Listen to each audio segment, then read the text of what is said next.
Ella vio venir el fuego y caminó directamente hacia él. Cleopatra tenía todos los ingredientes para quemar una carrera. Un estudio que ya tambaleaba, un guión en flujo constante, un rodaje tan extenso que podía tragarse fortunas y un romance que escandalizaría a medio mundo. Elizabeth Taylor aún así dijo que sí. ¿Por qué? Empecemos con la influencia. Fox ofreció un acuerdo que batía todos los récords. $1 millón por adelantado y una parte de las ganancias. Un poder que ninguna actriz había tenido jamás. Luego llegó Richard Burton, cuya llegada convirtió una gran epopeya en una obsesión pública. Ni siquiera una enfermedad casi mortal y una cirugía de garganta de emergencia pudieron sacudir su determinación. Taylor entendió el riesgo. Repercusión negativa en su reputación. Furia del estudio. Titulares que no la dejarían en paz. Pero debajo de los diamantes había una estratega. Estaba jugando por dinero, por amor y por algo más raro. La permanencia. El verdadero cálculo es la historia. A finales de la década de 1950, 20th Century Fox se tambaleaba. La televisión estaba erosionando las ganancias de taquilla. Los musicales fastuosos habían dejado de atraer multitudes, y el estudio necesitaba desesperadamente un espectáculo que pudiera restaurar su reputación. Los ejecutivos se decidieron por la idea de Cleopatra, una epopeya tan grandiosa que podría eclipsar todo lo demás en los cines. Pero para que eso funcionara, necesitaban más que solo vestuario y decorados. Necesitaban un rostro que pudiera vender el mito. Elizabeth Taylor era ese rostro en ese momento. No era solo una estrella. Era la estrella conocida mundialmente por sus ojos violeta, sus romances de alto perfil y su capacidad para llamar la atención en cualquier habitación en la que entrara. Yapun ya había ganado un premio de la Academia por Butterfield 8. Había sobrevivido a múltiples matrimonios y se había consolidado como la celebridad más rentable de Hollywood. Fox sabía que adjuntar su nombre garantizaría publicidad y daría prestigio al proyecto. Taylor, sin embargo, tenía poco interés en hacer una epopeya de espadas y sandalias. Pensaba que el género era inflado, anticuado e indigno de ella. Entonces, cuando Fox la llamó, lanzó una cifra que creía que era absurda. $1 millón más una parte de las ganancias. Para su sorpresa, dijeron que sí. Fue un acuerdo asombroso. La primera vez que a un actor se le prometía un cheque de $1 millón. Y no era solo el salario base. El contrato de Taylor le daba el 10% de las ganancias brutas, más dietas diarias, una villa privada durante la producción, viajes en primera clase y ventajas que aumentarían sus ganancias finales a millones. Los periódicos publicaron la cifra en los titulares. De la noche a la mañana, fue etiquetada como la estrella del $1 millón, un título que la hizo intocable y un objetivo a la vez. Ese sueldo récord le dio una influencia sin precedentes. Podía exigir aportes creativos, cambios de ubicación e incluso retrasos si sentía que la producción no estaba lista. Pocas actrices en la historia de Hollywood habían tenido ese tipo de poder, y Taylor sabía exactamente cómo ejercerlo. Pero también elevó las expectativas a alturas imposibles. Cada dólar que gastara el estudio, cada revés que sufriera la película, sería culpa suya. En el momento en que firmó, Cleopatra dejó de ser una epopeya histórica más y se convirtió en la película de Elizabeth Taylor, su destino inseparable del suyo. Y Taylor entendió el riesgo. Aceptar el papel significaba llevar no solo la corona de Cleopatra, sino todo el peso de la supervivencia de Fox sobre sus hombros. Si la película se disparaba, sería intocable. Si se derrumbaba, se convertiría en el rostro del exceso de Hollywood. Y pronto descubriría lo pesada que podía ser esa corona. Casi desde el momento en que las cámaras comenzaron a rodar, Cleopatra pareció estar embrujada. El primer rodaje comenzó en Londres en 1960, con Taylor entrando en colosales escenarios construidos en Pinewood Studios. Pero el clima inglés se volvió hostil, ahogando las localizaciones al aire libre en niebla y lluvia, mientras que la producción perdía dinero antes de que se terminara una sola escena. Luego vino la verdadera crisis. En medio del rodaje, Taylor se derrumbó con un ataque de neumonía casi mortal. Se sometió a una traqueotomía de emergencia, apenas sobreviviendo, y pasó semanas en el hospital. Por el resto de su vida, la leve cicatriz en su garganta fue un recordatorio de lo cerca que estuvo Cleopatra de reclamarla también fuera de la pantalla. Con Taylor incapacitada, Fox cerró la producción de Londres. Los decorados fueron abandonados, el vestuario desechado y millones de dólares dados de baja. Fue uno de los falsos comienzos más costosos en la historia de Hollywood.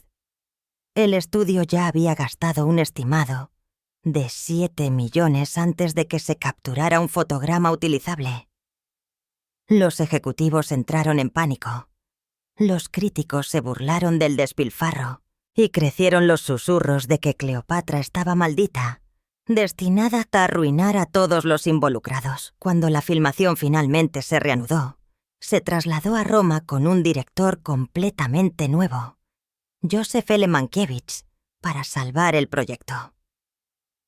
Fox apostó a que el sol eterno de la ciudad y las ruinas históricas le darían a la película una autenticidad que Londres no podía. Pero el cambio solo agravó los gastos. Transportar al elenco y al equipo a través de continentes, construir nuevos palacios y templos en el estudio de Cinecittà y reiniciar la producción desde cero, envió el presupuesto a una caída libre.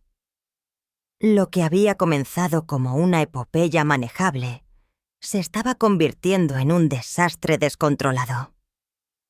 Taylor, sin embargo, emergió de su encuentro con la muerte más decidida que nunca. Ahora tenía el tipo de influencia que ningún productor podía ignorar. Sin ella, no había película. Ella lo sabía. Fox lo sabía. Y la prensa lo sabía. Los periódicos publicaron historias no solo sobre la problemática producción de Cleopatra, sino sobre la supervivencia de Elizabeth Taylor, convirtiéndola en una heroína trágica y en una costosa responsabilidad. Cada revés ahora llevaba su nombre. La película ya se estaba saliendo de control, pero la verdadera explosión aún estaba por venir. Llegó en forma de un coprotagonista cuya presencia transformaría un rodaje desordenado en un escándalo mundial. Cuando Richard Burton fue elegido como Marco Antonio, Cleopatra pasó de ser una producción problemática a un espectáculo global. Burton ya era un respetado actor shakespeariano, con una reputación de brillantez, exceso y encanto. También estaba casado. Elizabeth Taylor, en ese momento, también estaba casada con el cantante Eddie Fisher, a quien ya había escandalizado a Hollywood, robándoselo a Debbie Reynolds apenas unos años antes. Tanto Burton como Taylor tenían fama de apasionados y volátiles, y cuando chocaron en el set romano, saltaron chispas al instante. Lo que comenzó como ensayo rápidamente se convirtió en una aventura tan visible que el equipo no pudo ignorarla.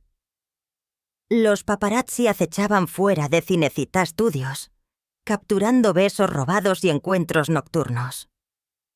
Los tabloides se apoderaron de cada foto, alimentando titulares que convirtieron la película en ruido de fondo para el escándalo. En un momento dado, congresistas estadounidenses denunciaron públicamente el comportamiento de Taylor. Incluso el Vaticano intervino, publicando un editorial que la acusaba de vagancia erótica. Rara vez una estrella de cine había sido tan públicamente condenada, y nunca la condena se había amplificado tan ampliamente en todo el mundo. Para Fox el escándalo fue una publicidad desastrosa. La película ya se estaba ahogando en deudas, y ahora su protagonista estaba en el centro de lo que algunos llamaron el romance más notorio del siglo. Los críticos predijeron que el público boicotearía con disgusto. En cambio, el caos solo hizo que Cleopatra fuera más infame. El romance se volvió inseparable de la película, con gente que acudía en masa a los cines menos para ver la historia de Egipto que para vislumbrar la química que había incendiado Roma y Hollywood. Para Taylor, sin embargo, el romance era tanto personal como profesional. Sabía que los titulares estaban destruyendo su reputación de actriz seria, pintándola como una seductora imprudente. Pero se negó a Shannis a abandonar a Burton o la película. Para entonces, los dos estaban enredados tanto emocional como públicamente. Alejarse hubiera sido admitir la derrota. Quedarse significaba desafiar la condena a cambio de amor, influencia y la oportunidad de sobrevivir al escándalo. Y alimentando su resolución había otro factor: dinero. Para Elizabeth Taylor, Cleopatra no era solo un romance o una apuesta por su reputación. Era el contrato más lucrativo en la historia de Hollywood. Elizabeth Taylor podría haber sido golpeada por el escándalo, la enfermedad y los interminables retrasos, pero un hecho la mantuvo anclada a Cleopatra: el dinero. Cuando firmó en 1999, su contrato fue histórico: $1 millón garantizado más el 10% de las ganancias brutas. Era la primera vez que un actor superaba la marca del $1 millón, y el número solo la convirtió en un símbolo del exceso de Hollywood. Para ponerlo en contexto, las principales estrellas de la época ganaban una fracción de eso. El acuerdo de Taylor fue tan grande que generó titulares en todo el mundo, convirtiéndola tanto en pionera como en objetivo. Pero la letra pequeña lo hizo aún más rico. Debido a que a los retrasos, Taylor cobraba dietas diarias y tarifas de penalización cada vez que la producción se estancaba. Cuanto más torpe era Fox, más dinero fluía a su cuenta. Cuando la película finalmente se estrenó en 1963, su pago total se había inflado mucho más allá de ese $1 millón inicial. Las estimaciones contemporáneas sitúan sus ganancias en alrededor de 7 millones, una suma asombrosa en ese momento, equivalente a más de 50 millones en la actualidad. Alejarse nunca fue realmente una opción. Financieramente, la película era una mina de oro para ella, incluso mientras agotaba a Fox.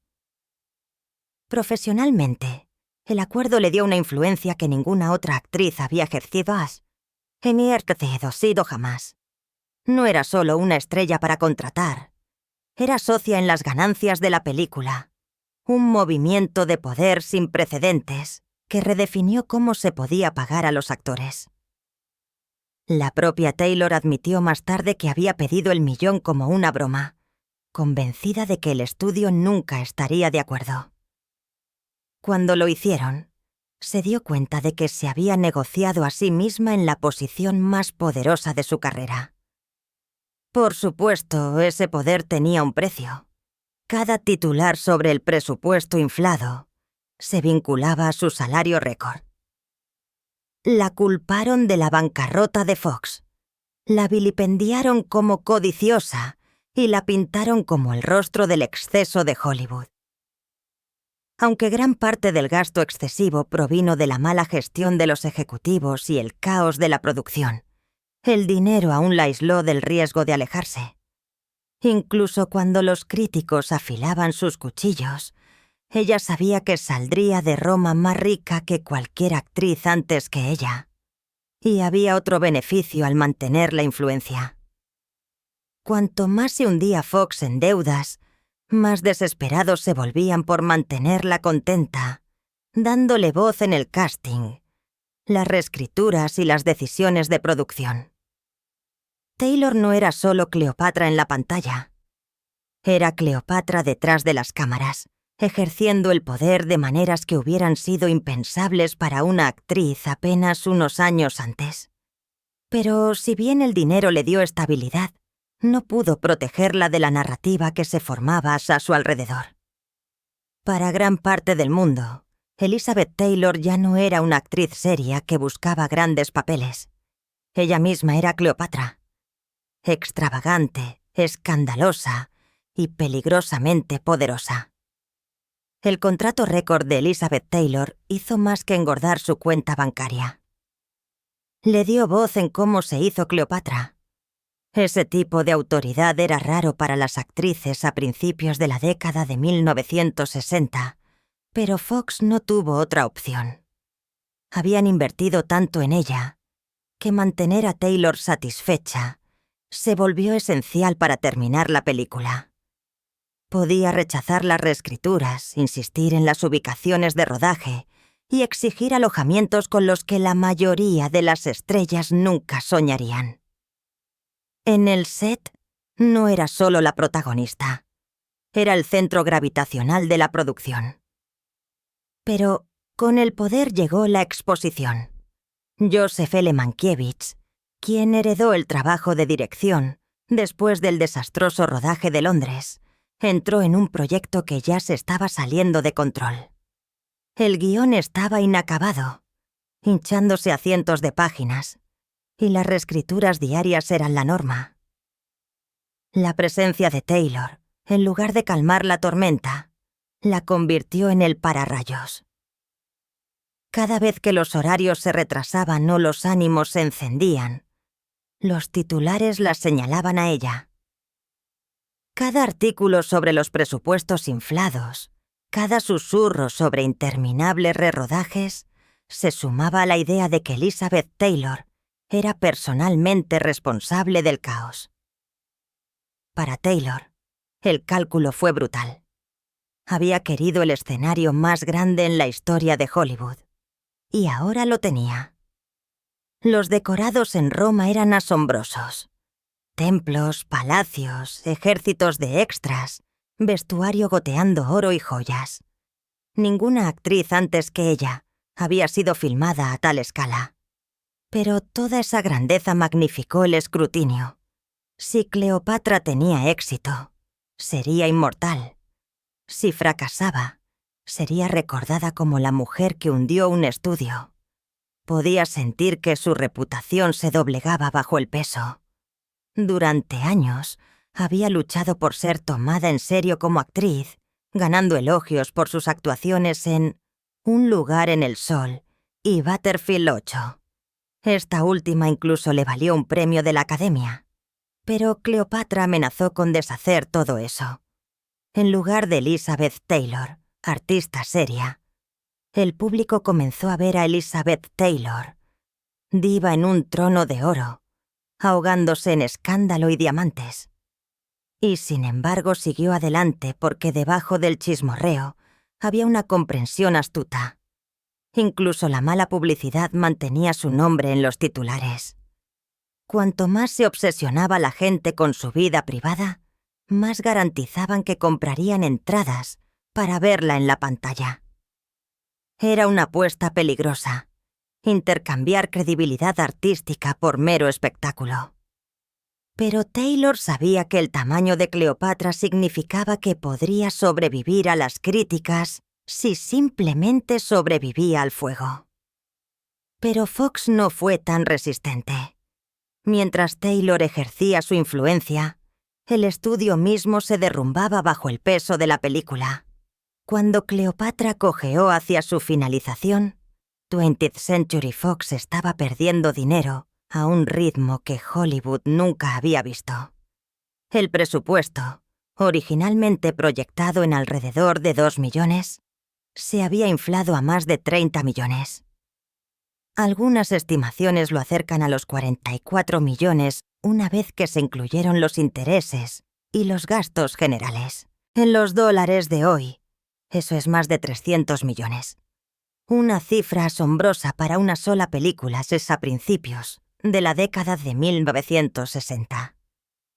Las consecuencias dentro del estudio fueron inmediatas. Los ejecutivos fueron despedidos, las carreras terminaron y el pánico se extendió por todo el lote de Fox. La salud financiera de la compañía era tan grave que la bancarrota parecía probable. Para recaudar dinero rápido, Fox hizo algo que cambiaría Los Ángeles para siempre. Vendieron cientos de acres de su backlot. Lo que una vez albergó vastos sets y terrenos abiertos se transformó en lo que ahora es Century City, un brillante distrito comercial que existe porque Cleopatra casi destruye a su estudio matriz. En cierto sentido, la epopeya de Elizabeth Taylor fue indirectamente responsable de remodelar la geografía misma de Hollywood. Para Taylor, este colapso fue un arma de doble filo. Por un lado, había cumplido su contrato y se había marchado con una fortuna. Por otro lado, su nombre quedó ligado para siempre a la película que casi había quebrado a uno de los estudios más grandes del mundo. Cada titular sobre la desesperación de Fox incluía su salario de $1 millón. Justa o no, se convirtió en el símbolo de la extravagancia de Hollywood. Una estrella cuyas demandas y escándalos habían llevado a una empresa al borde del abismo. La ironía fue que gran parte del caos tuvo poco que ver con ella.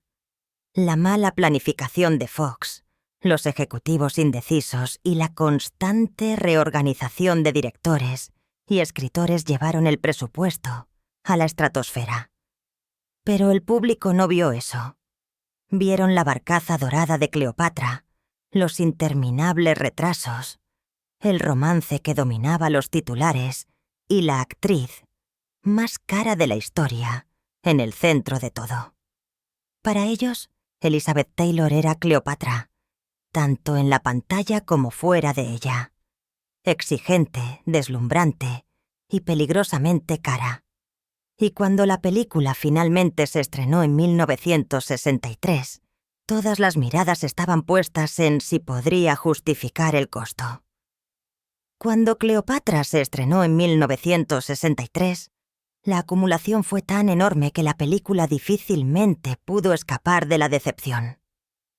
Después de años de escándalo, enfermedad y costos descontrolados, la prensa trató la apertura no solo como un evento de entretenimiento, sino como un veredicto sobre la propia Elizabeth Taylor. ¿Podría la película más cara del mundo redimir a la estrella más escandalosa del mundo? Financieramente, la imagen era una paradoja. Cleopatra fue la película más taquillera de 1963, recaudando decenas de millones en todo el mundo.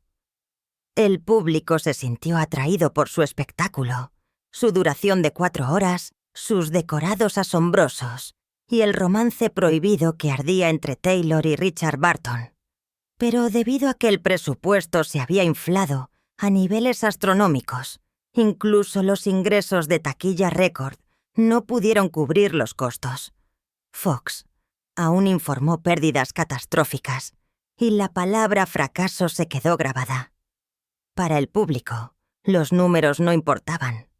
El estudio casi se había derrumbado y el salario de Taylor era el símbolo al que todos se aferraban. Críticamente, la reacción fue igualmente conflictiva. Algunos elogiaron la presencia real de Taylor y su capacidad para dominar la pantalla, señalando que ninguna otra actriz podría haber encarnado la mezcla de poder y encanto de Cleopatra tan completamente. Otros la acusaron de estar mal elegida, demasiado moderna, demasiado melodramática o simplemente eclipsada por el exceso de la producción. Los críticos en Europa fueron particularmente duros, enmarcándola más como celebridad que como artista. Lo que realmente dolió, sin embargo, fue cómo el escándalo coloreó la reputación de la película. En lugar de ser juzgada solo por su actuación, Taylor fue juzgada como una pecadora pública que había hecho alarde de su romance con Burton en el escenario mundial. La condena del Vaticano aún resonaba en los titulares. Durante años los críticos descartaron a Cleopatra no solo como cine inflado, sino como evidencia de que Taylor había cambiado el arte por la extravagancia y la pasión. Y sin embargo, incluso en la reacción violenta, Taylor emergió más imborrable que nunca. Pocas actrices podrían haber sobrevivido a tanta mala prensa, pero ella lo hizo. Permaneció en el centro de cada conversación y el emparejamiento de Taylor Burton se convirtió en una obsesión cultural que eclipsó a la propia película. Si su reputación como actriz seria había sido quemada, su reputación como la mujer más famosa del mundo quedó consolidada. La apuesta casi la quema, pero Elizabeth Taylor no se derrumbó. Y eso lleva a la verdadera razón por la que asumió el papel en primer lugar. Dinero, poder y un romance que la hizo arriesgarlo todo. Entonces, ¿por qué Elizabeth Taylor asumió un papel que sabía que podría destruirla? La verdad es compleja. En la superficie, el contrato de $1 millón era irresistible. Ninguna estrella Besietoja tanta influencia. Y Taylor sabía que el pago y el precedente asegurarían su lugar en la historia de Hollywood, sin importar cómo le fuera a la película. Alejarse nunca fue realista cuando los números eran tan asombrosos, pero el dinero era solo una parte de ello. Una vez que Richard Burton entró en escena, Cleopatra ya no era solo una película, era el crisol de su romance. Taylor, arrastrada por el tipo de pasión que encendió los titulares de los tabloides en todo el mundo, se negó a abandonarlo a él o al papel que los unía. Para ella, terminar la película se trataba tanto de estar al lado de Burton como de honrar un contrato. El romance puede haber quemado su reputación, pero también le dio una sensación de vitalidad que se negó a dejar ir. También hubo orgullo y un profundo sentido de legado. Taylor había sido subestimada antes, descartada como solo otra cara glamorosa o un imán de escándalos. Al aceptar Cleopatra, reclamó el lienzo más grande que Hollywood jamás había construido para una mujer. Los decorados, el vestuario, los ejércitos de extras, era un trono que nadie más podía ocupar. Sabía que su reputación se llevaría una paliza, pero también entendió que nadie volvería a cuestionarla como una fuerza cultural. Ella se era Cleopatra, no solo en la pantalla, sino en la forma en que exigía atención, dinero y poder. Y en cierto modo tenía razón. La película casi llevó a Fox a la bancarrota y quemó su credibilidad a corto plazo. Pero Elizabeth Taylor surgió no como una víctima, sino como el prototipo de la superestrella moderna, pagada como un magnate, juzgada como la realeza e inolvidable incluso en la derrota. En años posteriores, ganaría más premios Oscar, encabezaría más escándalos y sobreviviría a casi todos los críticos que predijeron que Cleopatra sería su fin. La apuesta que parecía imprudente se convirtió en prueba de su instinto de supervivencia. Elizabeth Taylor sabía que el fuego se acercaba. Ella entró en él de todos modos, y es por eso que 6 décadas después, todavía estamos contando su historia. Si disfrutaste de esta mirada a las verdades ocultas detrás de la epopeya más infame de Hollywood, asegúrate de suscribirte. Están llegando más historias no contadas de estrellas legendarias y los riesgos que las definen. Y créeme, no querrás perderte la próxima.